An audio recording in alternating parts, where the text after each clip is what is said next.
नमस्कार, मैं हूं शिवेंद्र श्रीवास्तव और आप देख रहे हैं श्रेष्ठ भारत। एक कहानी ऐसी भी कि आज एपिसोड में हम जिस शख्स की बात करेंगे उस शख्स का 40 साल पुराना इतिहास इतना वैभवशाली रहा है कि न जाने कितने किस्से कहानियां उसके बारे में मशहूर हैं।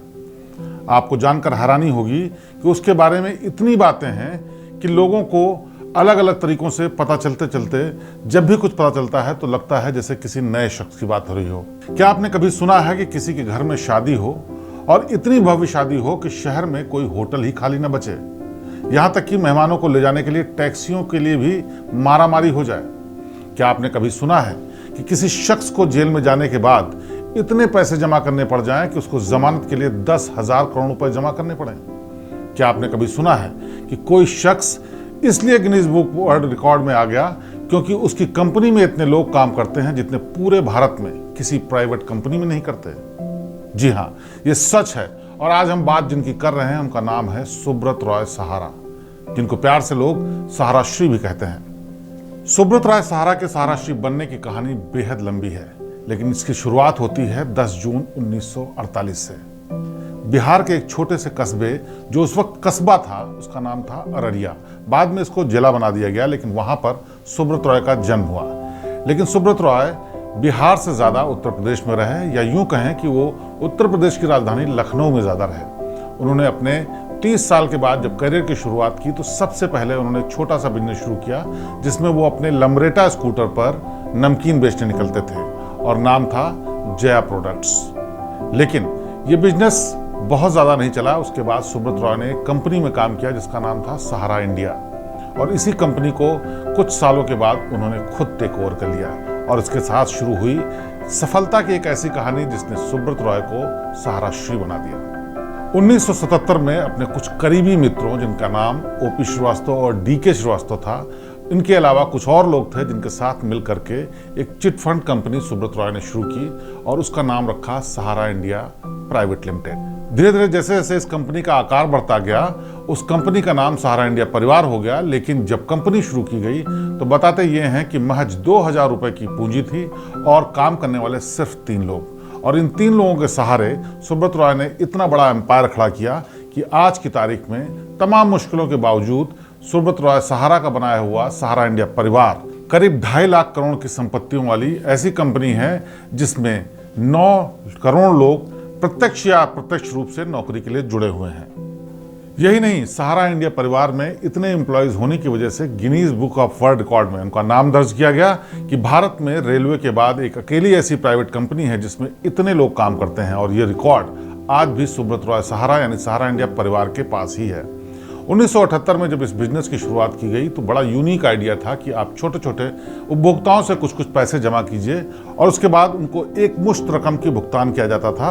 और ये था चिट फंड कंपनी का वो रूप जिसने देखते देखते पूरे भारत भर में प्रसिद्धि हासिल कर ली। खोमचे वाले, रेहड़ी वाले, दुकान वाले, पटरी वाले, छोटे छोटे लोग जो ज़्यादा पैसे इकट्ठा नहीं कर पाते थे, 10, 20, 5 रुपए तक रोज जमा करके इस कंपनी में जमा करते थे। और धीरे धीरे जब उनके पैसे इकट्ठा हो जाते थे तो एक मुश्त उनको जो रकम का भुगतान होता था तो वो उनके बड़े काम आता था। और ये फॉर्मूला सुब्रत रॉय का बेहद कारगर साबित हुआ और धीरे धीरे छोटे छोटे जिलों से करोड़ों रुपए इकट्ठा होने लगे। और इस तरह से सुब्रत रॉय सहारा की बनाई हुई कंपनी दिन दूनी और रात चौगनी तरक्की कर रही थी। तरक्की का आलम यह था कि सहारा इंडिया कंपनी जिस भी शहर में होती थी, सबको यही चाहते थे कि या तो उससे किसी तरह से जुड़ जाए या यहाँ पर नौकरी पा जाए। और धीरे धीरे इसकी साख इतनी बढ़ने लगी कि सुब्रत रॉय ने तमाम कंपनियां और लॉन्च की, जिसमें सहारा इंडिया फाइनेंशियल कॉर्पोरेशन लिमिटेड के अलावा सहारा इंडिया हाउसिंग लिमिटेड, सहारा इंडिया इन्वेस्टमेंट लिमिटेड, यहाँ तक बैंक, यहाँ तक कि IPO लाने की भी योजना बनाई। और 2009 में सुब्रत रॉय सहारा ने सोचा कि वो IPO ला करके लोगों से पैसा इन्वेस्ट कराएंगे और इस कंपनी का रूप और बड़ा करेंगे। यहाँ तक कि सहारा ने एक बैंक भी खोल लिया जिसको बाकायदा मान्यता मिली और उसका संचालन भी शुरू हुआ। लेकिन 2009 आते आते बहुत सी ऐसी मुश्किलें शुरू हो रही थीं जिसकी वजह से सुब्रत रॉय सहारा लगातार घिरते जा रहे थे। सुब्रत रॉय सहारा की प्रसिद्धि की दास्तान ऐसे समझिए कि जब उनके बेटों की शादी हुई तो सहारा शहर, जो कि लखनऊ में 360 एकड़ में बनी हुई जगह है, वहां पर सेलिब्रिटीज और बड़े लोगों और नेताओं का ऐसा जमावड़ा लगा कि पूरे शहर में होटल मिलने मुश्किल हो गए। सहारा श्री ने तमाम जगहों पर रुकने का लोगों का इंतजाम किया, लेकिन लखनऊ में जितने भी होटल थे उनमें किसी में जगह नहीं बची थी। यहाँ तक कि मेहमानों को ले जाने के लिए जो टैक्सी वेंडर्स थे उन्होंने टैक्सी देने से मना कर दिया। आसपास के शहरों से टैक्सियाँ बुलाई गईं, एम्प्लॉयज़ की टैक्सीज भी जमा करा ली गईं जिससे कि मेहमानों को लाया ले जा सके। फिर भी मुश्किल कम नहीं हुई और कई मेहमानों को बसों में और दूसरे साधनों से सहारा शहर पहुंचाया गया ताकि इस भव्य शादी का नज़ारा ले सकें। शुरुआत में इस शादी का बजट था 100 करोड़, लेकिन धीरे धीरे इसमें वैभव और तमाम चीज़ें ऐसी जुड़ती चली गईं। लग्जरी का ऐसा इंतजाम किया गया कि इसका बजट पहुंच गया 500 करोड़ रुपए। विदेशों से शोज करने वाले लोग बुलाए गए और दुनिया की कोई भी ऐसी डिश नहीं थी, बताते हैं, जो कि उस शादी में लोगों को परोसी नहीं गई। अलग अलग पंडाल बनाए गए, देश विदेश से मेहमान आए और इंडिया का हर प्रसिद्ध उद्योगपति उस शादी में शामिल हुआ। यहाँ तक कि महानायक अमिताभ बच्चन ने और अमर सिंह ने आगे बढ़कर लोगों की अगवानी की और कई लोगों को खाना भी परोसा। ये प्रसिद्धि का आलम था सुब्रत रॉय सहारा का। लेकिन अभी अच्छा वक्त चल रहा था और इस अच्छे वक्त में सब कुछ सही हो रहा था। इसी के साथ सुब्रत रॉय धीरे धीरे अलग अलग चीज़ों में इन्वॉल्व होते जा रहे थे, अलग अलग कंपनियां खोल रहे थे, अलग अलग तरीके की बिजनेस की ओर रुख कर रहे थे। उन्होंने फिल्में भी बनाई, उन्होंने क्रिकेट के मैदान में भी एक टीम खरीदी जो कि पुणे वॉरियर्स के नाम से जानी गई और उसने आईपीएल में भाग भी लिया। लेकिन 2011-12 आते आते धीरे धीरे सुब्रत रॉय के ऊपर मुश्किलों का पहाड़ ऐसे टूटने वाला था ये किसी को अंदाजा नहीं था। आपको बता दें कि साल 2001 से लेकर के 2013 तक सुब्रत रॉय सहारा की कंपनी सहारा इंडिया परिवार ने इंडियन क्रिकेट टीम को पूरी तरह से प्रायोजित किया और उस वक्त प्रायोजन के लिए हर साल करीब 100 करोड़ रुपए खर्चा करने होते थे। लेकिन सुब्रत रॉय सहारा ने सहारा कंपनी की तरफ से न सिर्फ टीम इंडिया को प्रमोट किया, प्रायोजित किया, बल्कि क्रिकेट के अलावा हॉकी की टीम को भी प्रायोजन के तौर पर अपना सहारा दिया, जबकि उस वक्त क्रिकेट के अलावा किसी और खेल के लिए लोग अपना हाथ नहीं बढ़ाते थे। ऐसे समय में राष्ट्रीयता की बात करते हुए सुब्रत रॉय सहारा ने हॉकी की टीम को भी पूरी तरह से स्पॉन्सर किया। सहारा इंडिया परिवार ने एयरलाइन, जिसको सहारा एयरलाइंस के नाम से जाना जाता था, इसके अलावा टीवी, जिसको सहारा टीवी के नाम जाना जाता था, और सहारा इंडिया का खुद का एक अखबार भी निकलता था। लेकिन 2010 के बाद धीरे धीरे कई मुश्किलें ऐसी आती गईं जिसमें फाइनेंशियल क्राइसिस के चलते सहारा इंडिया परिवार ने सबसे पहले अपना अखबार बंद किया, एयरलाइन बंद की और उसके बाद टीवी पर भी मुश्किलें आनी शुरू हो गईं। लेकिन असली मुश्किल अभी आनी बाकी थी। इन मुश्किलों के साथ साथ भी सहारा का वक्त अच्छा चल रहा था। देश विदेश में तमाम प्रॉपर्टीज सहारा खरीद रहा था और इसी के साथ इसने देश में भी एक बड़ी टाउनशिप योजना लाने की सोची, जिसमें हर शहर में थोड़े सस्ते, मार्केट से सस्ते घरों को बनाने का निर्णय लिया गया। जमीन का एक्विजिशन चल रहा था और हर जगह सहारा सिटी रूप ले रही थी। लेकिन ये प्रोजेक्ट बहुत अच्छा नहीं चल रहा था क्योंकि सहारा में आंतरिक रूप से कुछ विवाद चल रहा था और उसके चलते जमीनों को खरीद फरोख्त में एक ऐसा घोटाला सामने आया जिसकी वजह से परिवार में थोड़ी सी डिफरेंसेस पैदा हो गए। बावजूद इसके सुब्रत रॉय सहारा ने इसको बहुत कायदे से हैंडल करते हुए प्रोजेक्ट को जारी रखा। लेकिन 2013 में एक लेटर ने सुब्रत रॉय की किस्मत ऐसी बदली कि जिसके बाद सब कुछ उल्टा हो गया। जितनी भी एनबीएफसी कंपनीज होती हैं उनको रेगुलेट करने के लिए एक संस्था होती है, उसका नाम है सेबी। और इस सेबी संस्था के पास 2013 में एक चिट्ठी पहुंचती है रोशन लाल के नाम से और इस रोशन लाल के मुताबिक सहारा इंडिया 2 कंपनियों के जरिए लोगों से पैसे इकट्ठा कर रही थी जो कि अनैतिक, अवैध था। और इसी की शिकायत करते हुए उसने सहारा ग्रुप की ऐसी कच्चा चिट्ठा खोला जिसकी जांच अगस्त 2013 में शुरू हो गई। और वो जांच ये थी कि इन 2 कंपनियों के जरिए 3 करोड़ इन्वेस्टर्स से करीब 20,000 करोड़ रुपए इकट्ठा किए गए हैं, जिसका सहारा अवैध रूप से इस्तेमाल कर रहा है और वो पूरा जमा हुआ राशि गलत तरीके से इकट्ठा की गई है। इस शिकायत के बाद जब सेबी ने गहराई से जांच पड़ताल शुरू की तो पता चला कि कंपनी के कई नॉर्म्स को फॉलो नहीं किया गया है। लिहाजा सेबी ने नोटिस जारी करते हुए सहारा इंडिया परिवार से कहा कि वो सारा पैसा इन्वेस्टर्स को लौटाएं और इस बात के सबूत दें कि जिन लोगों ने पैसे जमा किए हैं वो लोग लेजिटिमेट लोग हैं, लीगल लोग हैं और उनकी एंटिटी एग्जिस्ट करती है। इस नोटिस के मिलने के बाद सुब्रत रॉय ने इस पर कोई भी बहुत गंभीरता से विचार नहीं किया और सेबी की नोटिस को नजरअंदाज कर दिया। लिहाजा सेबी लगातार उनको नोटिस भेजती जा रही थी और इस बात की डिमांड कर रही थी कि क्यों नहीं सुब्रत रॉय सहारा यानी सहारा इंडिया परिवार उनकी बातों को जवाब दे रहा है और सेबी की गाइडलाइंस के अनुसार लोगों से पैसे ले करके या उनका ब्यौरा क्यों सेबी को नहीं दे रहा है। इस बात को लेकर के सेबी कोर्ट चली गई। अब बारी सहारा श्री की थी, यानी सुब्रत रॉय सहारा, यानी कि सहारा इंडिया परिवार की थी। कायदे से कहा यह जाता है कि सहारा इंडिया परिवार के अंदर ही इस बात पर मतभेद था कि सेबी के खिलाफ सुप्रीम कोर्ट या कोर्ट में नहीं जाना चाहिए। बावजूद इसके सुब्रत रॉय सहारा न सिर्फ कोर्ट गए और यहीं से उनके बुरे दिन की शुरुआत हुई।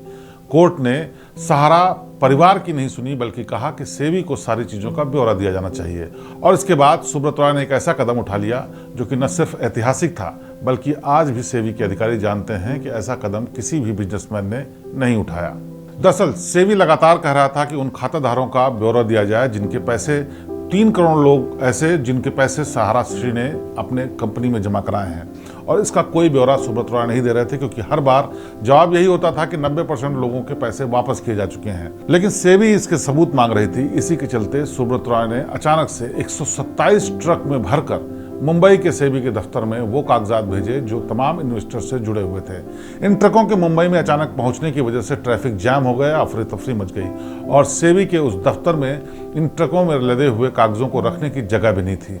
बाकायदा इसके लिए अलग से जगह ली गई और उसके बाद इन ट्रकों में भरे हुए कागजातों को रखा गया। सेबी एक बार फिर से कोर्ट पहुंचा और उसने शिकायत की कि सुब्रत रॉय इस पूरी जांच में सहयोग नहीं कर रहे हैं और वो उन चीज़ों का ब्यौरा नहीं दे रहे हैं जिनको पैसे वापस किए गए। हालांकि सुब्रत रॉय ने कहा कि 127 ट्रक में जो सामान भेजा गया है, जो कागजात भेजे गए हैं, वो सब इन्वेस्टर से रिलेटेड हैं और सेबी चाहे तो उनकी जांच कर ले और जिसको चाहे उनका डिटेल दे दे और उनको पैसे वापस किए जाएंगे। लेकिन सुप्रीम कोर्ट ने सख्त रुख अपनाते हुए कहा कि सुब्रत रॉय को पैसे जमा करने पड़ेंगे। ये वो वक्त था जब करीब 5,000 करोड़ रुपए सहारा इंडिया परिवार को कोर्ट के जरिए सेबी के पास जमा कराने पड़े, और इस बात के लिए तय किया गया कि आगे की सारी जानकारी सेबी को दिया जाएगा। हालांकि सुब्रत रॉय तब भी इस जांच में सहयोग नहीं कर रहे थे और उनका कहना था कि सेबी उनको गवर्न नहीं कर सकती, बल्कि मिनिस्ट्री ऑफ कॉर्पोरेट अफेयर्स के अंतर्गत उनकी कंपनी आती है, लिहाजा उसको जवाब देंगे। लेकिन सेबी लगातार कोर्ट के जरिए सहारा इंडिया परिवार पर दबाव बना रही थी और इसके चलते कोर्ट ने इस बात का आदेश दिया कि अब सारी चीज़ों की जांच और सारे इन्वेस्टर्स का पैसा वापस करने का जिम्मा सेबी का है। हालांकि दिए गए दस्तावेजों के मुताबिक अगले 3 सालों तक सेबी किसी को भी पैसा वापस नहीं लौटा पाई, क्योंकि किसी भी इन्वेस्टर ने क्लेम नहीं किया था। बहुत कोशिश के बाद पहले साल में जो पैसा वापस किया गया वो 5,000 करोड़ में से केवल 1.87 करोड़ रुपए वापस कर पाई, क्योंकि जिन इन्वेस्टर्स की बात सुब्रत रॉय सहारा या फिर सेबी कर रही थी वो कहीं धरातल पर दिख ही नहीं रहे थे। सेबी और सहारा इंडिया परिवार की खींचतान लगातार चल रही थी और सेबी लगातार इस बात का नोटिस दे रही थी कि उनके पास बाकी के भी पैसे जमा करा जाएं, जो कि 17,000 करोड़ रुपए के आसपास होते थे और उस पर ब्याज लगाकर उस वक्त 20,000 करोड़ रुपए तय हुए थे। बावजूद इसके सहारा श्री नहीं चाहते थे कि किसी भी तरीके से पैसे जमा कराएं। सेबी इसके लिए लगातार कोर्ट जा रही थी और एक दिन आखिरकार कोर्ट ने फैसला दिया कि इस पूरे मामले में सुब्रत रॉय सहारा को गिरफ्तार किया जाए। ये एक ऐसी खबर थी जिससे तमाम बिजनेस के हलकों में चर्चा का विषय बन गई। पॉलिटिशियन से लेकर बड़े राजनीतिक जितने भी लोग थे उन लोग हैरान रह गए कि कैसे सुब्रत रॉय के खिलाफ गिरफ्तारी का वारंट हो गया।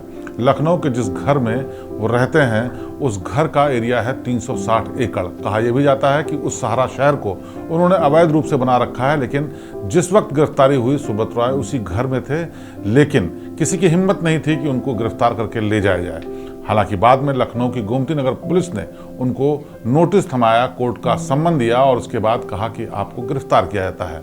लेकिन उस वक्त की सरकार ने सुब्रत रॉय को सपोर्ट करते हुए इस बात की इजाज़त दी कि सुब्रत रॉय अपनी गाड़ी से लखनऊ से दिल्ली का सफ़र करेंगे, और वो गाड़ी थी मर्सिडीज़।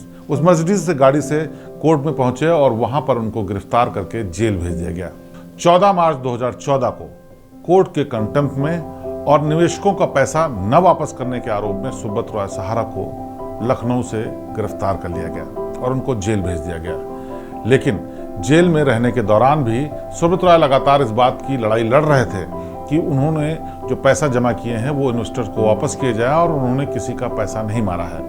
इसके पीछे की कहानी ये भी है कि आखिरकार क्यों इन्वेस्टर्स सामने नहीं आए और इतना पैसा जमा होने के बाद किसी ने भी क्लेम नहीं किया कि ये पैसा उनको वापस किया जाए। कहा यह जाता है कि ये तमाम पैसा वो काला धन था जो तमाम बड़े पॉलिटिशियंस, तमाम बड़े सेलिब्रिटीज़ और तमाम रसूख वाले लोगों ने अवैध तरीके से सहारा ग्रुप में शामिल किया था, जमा किया था, इन्वेस्ट किया था और उसके एवज में उनको मोटी रकम ब्याज के रूप में मिलती थी।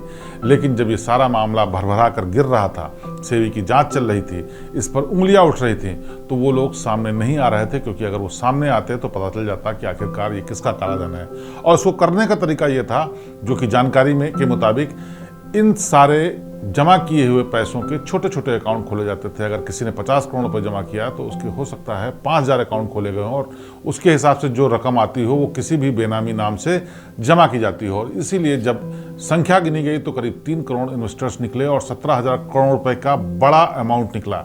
लेकिन जमा करने वाले लोग सामने नहीं आ सकते थे, क्योंकि ज़्यादातर लोगों के नाम फर्जी थे। इधर सुब्रत रॉय जेल में थे और उधर कोर्ट की तरफ से लगातार दबाव था कि वो तमाम लोगों के पैसे लौटाएं। सुब्रत रॉय के वकीलों की तरफ से कहा गया कि उनके पास जमा करने के लिए पैसे नहीं हैं, क्योंकि उनके सारे खाते फ्रीज कर दिए गए हैं और उनकी कंपनियों पर काम करने की रोक है। लिहाजा इस अपील के बाद कोर्ट ने एक ऐतिहासिक फैसला दिया, जिस फैसले के मुताबिक तिहाड़ जेल के भीतर सुब्रत रॉय एक दफ्तर खोल सकते थे और उस दफ्तर के जरिए बैठकर वो देश विदेश में अपनी संपत्तियों का सौदा कर सकते थे, ताकि वो उससे मिलने वाली रकम को सेबी के पास जमा कराए। और इस कोशिश के लिए एक लेविश दफ्तर वहां पर बनाया गया, जिसका महीने का किराया था 30 लाख रुपए। तिहाड़ जेल के भीतर डिप्टी वार्डन के ऑफिस को कन्वर्ट करके वहां पर सुब्रत रॉय के लिए दफ्तर बनाया गया और यहां से वो अपनी बिजनेस डीलिंग भी करने लगे। लेकिन इतना पैसा इकट्ठा नहीं हो पाया कि जो ब्याज बढ़ता जा रहा था और सेबी की जिस तरह से मांग थी, उस मांग के हिसाब से वो पैसा जमा करा पाते। लिहाजा एक तरफ जो कोर्ट में जमा पैसा था, सेबी के पास जमा पैसा था, उसकी रकम बढ़ती जा रही थी और दूसरी तरफ सुब्रत रॉय सहारा के जो तमाम बिजनेसेस थे उनमें प्रॉफिट नहीं हो रहा था, उनके एम्प्लॉयज़ को सैलरी नहीं मिल रही थी। आज भी स्थिति यह है कि तमाम एम्प्लॉयज़ को महीनों महीनों सैलरी नहीं मिल रही है, जिसके लिए वो प्रदर्शन भी कर चुके हैं, शिकायत भी कर चुके हैं, बहुत सारे लोग छोड़ भी चुके हैं, बहुत सारे लोग मजबूरी में वहाँ नौकरी कर रहे हैं। बेशक इस सिक्के का दूसरा पहलू हो सकता है, लेकिन एक पहलू यह भी है कि सुब्रत रॉय सहारा जब तक अपने पूरे उरूज यानी अपने पूरे उफान पर रहे, अपनी प्रसिद्धि पर रहे, उनका नाम अच्छे कामों के लिए भी लिया जाता था। देश में अगर राष्ट्रीयता की पहली बार किसी बिजनेसमैन ने बात की तो शायद वो सुब्रत रॉय सहारा थे। भारत माता की पूजा और भारत पर्व जैसे आयोजन करके सुब्रत रॉय सहारा ने यह बताया कि वो देश प्रेम करते हैं और देश प्रेम के लिए लोगों को प्रेरित करते हैं। हर साल तमाम ऐसे प्रोग्राम होते थे जिसमें देश के लिए किस तरह से काम किया जाए और देश प्रेम और राष्ट्रीयता की बात कैसे की जाए, उसके आयोजन होते थे। यहाँ तक कि कंपनी के एम्प्लॉयज़ को नमस्कार या गुड मॉर्निंग की जगह सहारा प्रणाम करने के लिए भी कहा जाता था, ताकि प्रणाम शब्द से भारतीयता की झलक निकले। और ये बहुत से लोगों का ये भी मानना है कि ये बिजनेस का एक ऐसा तरीका था जिसमें लोगों को राष्ट्रीयता से जोड़ करके अपने पास, अपने करीब और विश्वास जीता जा सके, क्योंकि सहारा परिवार एक ऐसे बिजनेस में था उसमें ट्रस्ट सबसे बड़ी चीज थी। ट्रस्ट इस बात का कि आप अपने पैसे उनके पास जमा करेंगे और फिर वो तय वक्त के बाद आपके पैसे वापस करेंगे। ये वो वक्त भी था जो तमाम एनबीएफसी कंपनियां, तमाम चिट फंड की कंपनियां, तमाम इन्वेस्टमेंट कराने वाली कंपनियां लोगों के पैसे लेकर के भाग रही थीं। कहा यह भी जा रहा था कि सुब्रत रॉय भी कभी फरार हो सकते हैं, क्योंकि उनके पास किसी दूसरे देश की भी नागरिकता है। लेकिन ये कभी भी सच नहीं हुआ, क्योंकि सुब्रत रॉय और उनका परिवार हमेशा भारत में रहा और भारत में रहते हुए उन्होंने कानूनी लड़ाई लड़ी।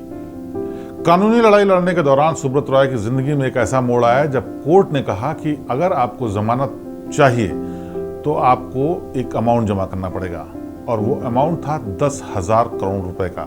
और 10,000 करोड़ रुपए मिलने के बाद दुनिया की सबसे महंगी जमानत मिलने वाली थी सुब्रत रॉय सहारा को। और आखिर में सुब्रत रॉय सहारा ने 10,000 करोड़ रुपए कोर्ट में जमा किए, तमाम संपत्तियों को बेच करके, ताकि उनको जमानत मिल सके, बाहर आकर के अपने वो बिजनेस को स्टार्ट कर सकें और तमाम जो कानूनी लड़ाइयाँ हैं वो भी लड़ सकें, क्योंकि उनके दोनों बेटे बिजनेस को उस तरह संभाल नहीं पा रहे थे। उनके साथ के तमाम जो लोग थे वो उनसे कई मामलों में डिफरेंस रखते थे, इसलिए वो खुल करके भी लड़ाई नहीं लड़ रहे थे। हालांकि कानूनी लड़ाइयाँ चल रही थी, बावजूद इसके जब सुब्रत रॉय सहारा बाहर आए उसके बाद भी उनके अच्छे दिन नहीं आए, उनके दिन नहीं बदले, उनकी मुश्किलें कम नहीं हुई। कहते ये भी हैं कि सुब्रत रॉय सहारा जब बाहर आए तो इस उम्मीद से थे कि तमाम पॉलिटिशियंस, तमाम बड़े लोग जिनको मुश्किल वक्त में उन्होंने मदद की है और जो उनके इर्द गिर्द भटराते रहते थे, वो उनकी मदद करेंगे, लेकिन किसी ने उनकी तरफ हाथ नहीं बढ़ाया। केंद्र में कांग्रेस की सरकार के बाद बीजेपी की सरकार आई और राज्य में भी सरकार बदली, बावजूद इसके उनके दिन नहीं बदले, लगातार मुश्किलों से घिरते जा रहे थे। इस बीच उनके सहारा शहर, जो कि 360 एकड़ में फैला हुआ वो जगह है जिसके बारे में कहा जाता है कि ज़्यादातर ज़मीन कब्जा की हुई है उसमें भी तोड़फोड़ की गई। इसके साथ ही साथ तमाम वो बिजनेसेस बंद होने शुरू हो गए जो बड़े सपने के साथ सुब्रत रॉय सहारा ने शुरू किए थे।